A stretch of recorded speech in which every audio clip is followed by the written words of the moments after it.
చూడండి, నిన్న గోవులకు ఆహారాన్ని సమర్పించి మొన్నటి రోజున ఆహారాన్ని సమర్పించి ఆ రోజు శక్తిపాత కార్యక్రమం మొదలుపెట్టాం. మంగళవారం నాడు, నిన్ననే కదా, నిన్ననే మొదలుపెట్టాం. చూడండి, కార్యక్రమం అలా చేస్తే ఏం జరిగింది అంటే ఒక మంచి ఎక్స్ట్రాడినరీ ఎక్స్పీరియన్స్ కలిగింది. చూడండి, ఒక భక్తురాలికి నేను అలా ఆవులకు మేత వేసి అలా వెళ్తూ ఉంటే పార్వతీ పరమేశ్వరులు నాట్యం చేస్తున్నారంట సంతోషంతో. నేను అలా వస్తూ ఉన్నానంట, వాళ్ళిద్దరు వచ్చి నా మెడలో మాల వేశారట.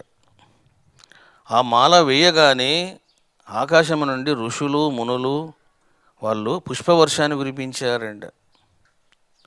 ఒకసారి ఈ అనుభవాన్ని వారి మాటల్లోనే వినండి. ఓం సాయిరామ్ అండి. నా పేరు సంధ్య, మాది విజయవాడ.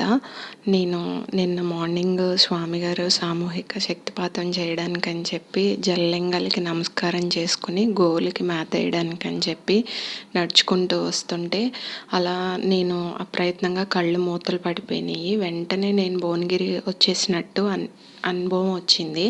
భువనగిరిలో నేను అక్కడికి వచ్చిన తర్వాత స్వామి అలా నడుచుకుంటూ వస్తుంటే శివపార్వతులు నృత్యం చేస్తూ చాలా సంతోషంగా జలలింగాల చుట్టూ తిరుగుతూ స్వామి దగ్గరికి వచ్చారు. స్వామి దగ్గరికి వచ్చిన వెంటనే ఆ స్వామి ఇలా నడుచుకుంటూ వస్తుంటే అమ్మవారు శివుడు ఇద్దరు నృత్యం చేస్తూ స్వామి మెడలో ఒక దండ వేశారు. ఆ దండ పడిన వెంటనే పైనుంచి ఋషులు మునులు పూల వర్షం కురిపిస్తూ ఉన్నారు స్వామి మీద. అది ఎలా ఉంది అంటే శివపార్వతులు దండ వేసి ఆ వర్షం కురిపించటం చాలా ఆహ్లాదంగా, చాలా సంతోషంగా అనిపించింది స్వామి మీద అలా కురిపించడం. ఇంతటి అనుభవాన్ని కలిగించిన రమణానంద మహర్షి వారికి నా ధన్యవాదాలు. ఇది చాలా మంచి అనుభవం బాబు.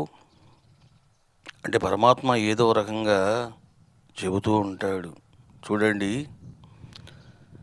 ఈ లింగాలన్నీ కూడా జలములో ఉన్నాయి.